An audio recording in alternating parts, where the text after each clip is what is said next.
Bonjour, aujourd'hui je voudrais vous présenter un très joli petit livre qui paraît le 15 janvier. Ça sera la première parution de l'année chez Almora d'une Québécoise que vous connaissez peut-être déjà, Ginette Forget. Et voici donc son livre chez Almora avec propos recueillis par Dominique Lao, Aimer simplement, aux éditions Almora.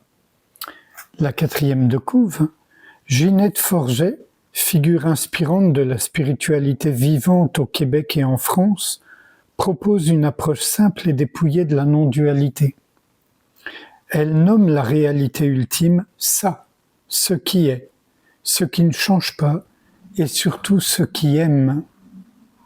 Aimer, c'est embrasser la vie telle qu'elle se présente, sans condition. Non pas un effort à produire, mais une reconnaissance. Ce que nous cherchons, nous le sommes déjà. L'attention se fait ici bienveillance radicale, douceur envers soi, ouverture au monde. Ginette nous invite à accueillir la vie, dire oui, se laisser traverser. L'éveil devient présence, amour et tendresse. En quelques extraits. Aimer ce qui est. Aimer ce qui est, c'est la seule réalité qui soit. J'allais dire la seule solution. Il n'y a pas de solution, mais si on en souhaite une, c'est celle-là. C'est un accueil total dans l'infinie douceur et dans l'amour, majuscule. Question. Infinie douceur, aimer ce qui est et amour sont-ils des synonymes? Ginette.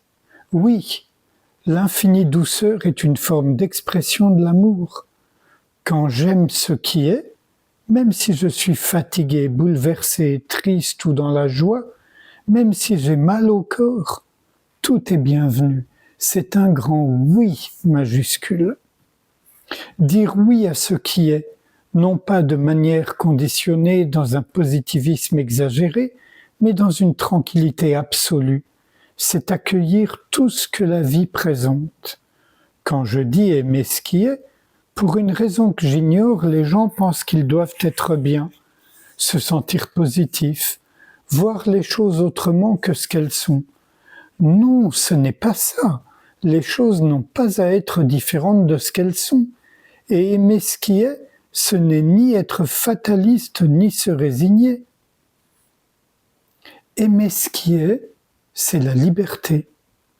Aimer ce qui est, c'est voir que la vie est mouvement et qu'en vérité, rien ne se passe à l'extérieur. Ce qui semble extérieur me permet de ressentir toutes les textures qui sont en moi. L'amour est la seule chose qui existe véritablement. Tout le reste est de la fabrication de ce qu'on croit être ou de ce qu'on aimerait qu'il soit. Aimer ce qui est, c'est rester dans la bienveillance envers nous-mêmes. Et cela inclut d'accueillir toute la palette d'émotions et de sensations qui peuvent exister à chaque instant. C'est aller avec le courant, avec les imprévus, avec la nouveauté. Aimer ce qui est, même quand ça vient perturber mes habitudes et mon quotidien, c'est la capacité d'embrasser. On pourrait dire que la souffrance vient de là, elle vient de la résistance à ce qui est. C'est cela qui fait souffrir, vouloir que les choses soient différentes de ce qu'elles sont. Tout passe, rien ne reste. La seule chose qui reste, c'est ça, majuscule. C'est immuable ne bouge pas. Ça, cette force de vie qui est en moi et me traverse hors de toute histoire, ça ne va jamais bouger. C'est ici, en moi, que je peux véritablement me poser. Puissions-nous avoir la capacité d'embrasser ce qui est? Quand je me pose ici, au cœur de soi, tout ce qui n'est pas ça tombe. À cet endroit, dans cet espace, j'apprends à aimer ce qui est. Les prochains extraits, je ne les lirai pas intégralement, sinon ce sera beaucoup trop long. De la dépression à l'émerveillement. S'abandonner à ça est notre nourriture véritable. Peut-être t'es-tu abandonné, peut-être la connexion à ce flot de vie qui te traverse, qui jaillit à travers toi, a-t-elle été temporairement lâchée? C'est de ça dont tu as soif à présent, c'est toujours de ça dont on a soif. Quand on est en manque de ça, on est prêt à n'importe quoi. On va tenter désespérément de combler ça grâce à une multitude d'artifices extérieurs qui, non seulement ne vont pas nous satisfaire très longtemps, mais dont on va devenir dépendant. Infinie douceur, l'invitation. Question. Quand on a mal quelque part, c'est difficile de dire oui, c'est pénible. Ginette. C'est vrai, on se maltraite sous une forme ou sous une autre. On a peu de douceur envers soi-même. C'est dans l'infinie douceur que quelque chose se pose, et permet à ça d'apparaître. Je reprends cette phrase.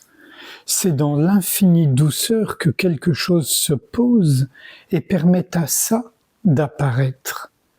Quand on ressent une tension, une souffrance physique, une émotion, par réflexe on retrouve nos anciennes habitudes.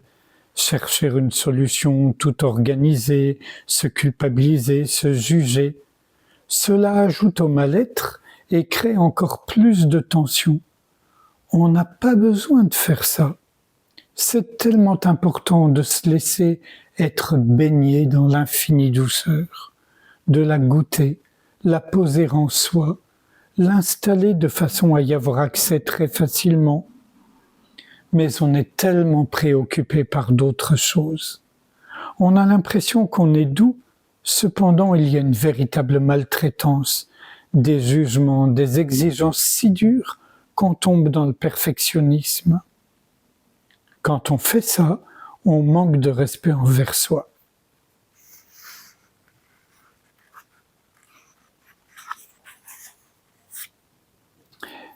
Les extraits dans leur intégralité sont encore plus riches.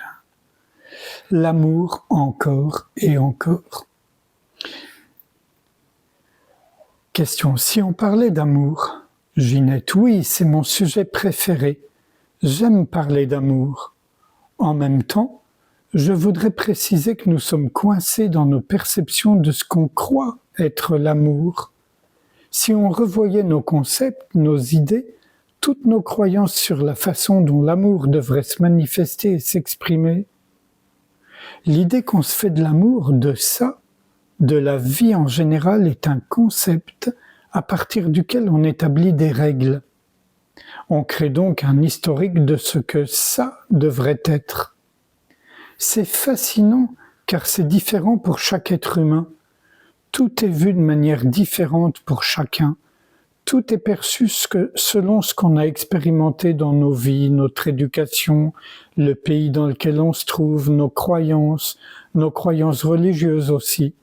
Tout cela influence notre perception et notre idée de l'amour.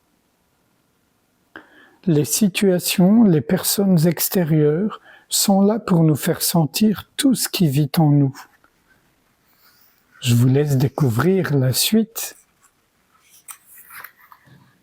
J'ai oublié de préciser que ce joli petit livre ne coûte que 12 €. Donc ce serait vraiment dommage de vous en priver si vous le trouvez beau et profond. Et un dernier extrait, lorsque ça se reconnaît, l'amour se voit lui-même. Donc je ne lis pas tout seulement. C'est quoi l'éveil? Question. Ginette. L'éveil, c'est parfois des moments d'extase et des moments de grâce. Cependant, l'éveil est beaucoup plus simple que ça. Certaines personnes ont vécu des choses si intenses qu'elles ont l'impression que si elles ne les ressentent plus, c'est qu'elles ne sont pas ça ou que ça n'est plus là. Elles sont occupées à chercher un rêve, une illusion, à nourrir de l'imaginaire. Voyez-le. Une histoire arrive, cette histoire ne fait que passer.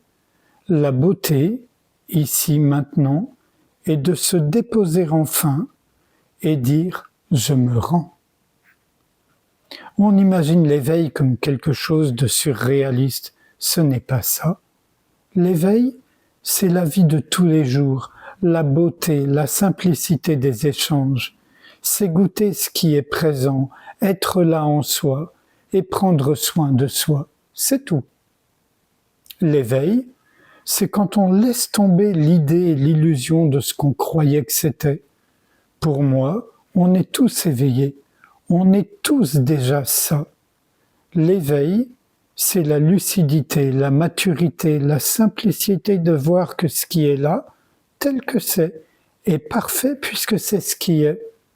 Il m'arrive de dire, nous sommes assis dessus. J'arrête là.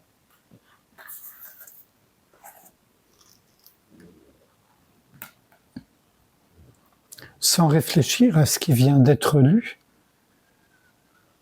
je vous propose qu'on passe un instant ensemble en silence à goûter cette simplicité bienveillante dont parle Ginette.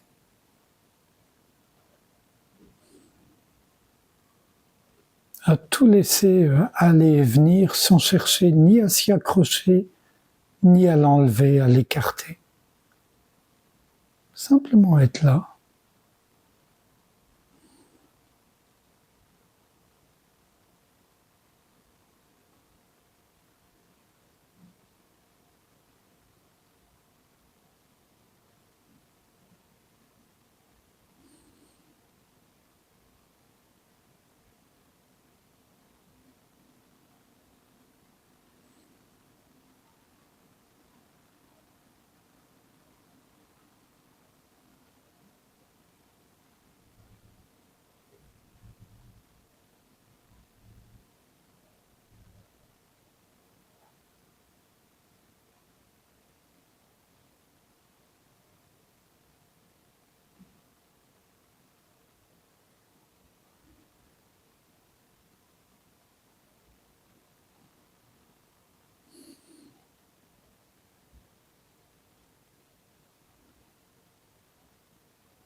Voilà.